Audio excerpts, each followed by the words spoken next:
il est une chose d'avoir ces premiers résultats. Une autre sera que les agences réglementaires, le MA pour la France, pour l'Europe, puissent avoir toutes les données et permettre de donner des autorisations pour ce premier vaccin, qui est le vaccin de Pfizer et BioNTech, en fonction des données qui vont être dans le dossier. Donc, qui vont comporter bien sûr les données qui ont été communiquées, mais également des données très détaillées sur la sécurité.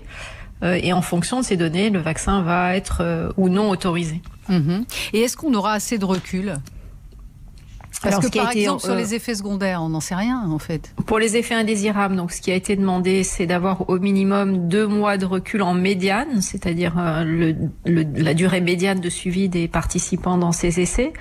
C'est très court, évidemment, mais ça veut dire qu'il y a des vaccins qui seront déjà sur le marché, qu'on aura commencé à vacciner sans avoir les résultats ? Ah non, on aura ces données. Ce qui a été demandé, c'est ces données sur 2 mois. Donc on aura ces données sur 2 mois. Bien sûr, 2 mois, c'est court.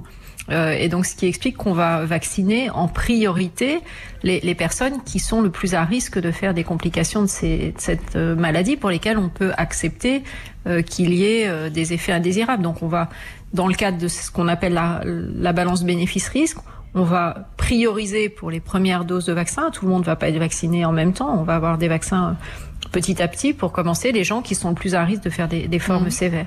Mais on ne saura pas non plus combien de temps ces vaccins seront efficaces.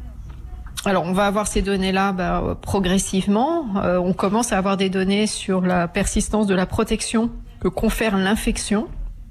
Et donc on sait maintenant que probablement que on est protégé plus longtemps que ce qu'on pouvait penser avec une première infection. Donc de la même façon, on va avoir les données sur la protection conférée par le vaccin au fur et à mesure. C'est pas parce que le vaccin va être autorisé qu'on va commencer à l'administrer, qu'on va arrêter toute surveillance. Il y a bien évidemment, en même temps que la vaccination va se mettre en place, une surveillance extrêmement soigneuse qui va se mettre en place à la fois sur les aspects de sécurité et sur les aspects d'efficacité de la vaccination.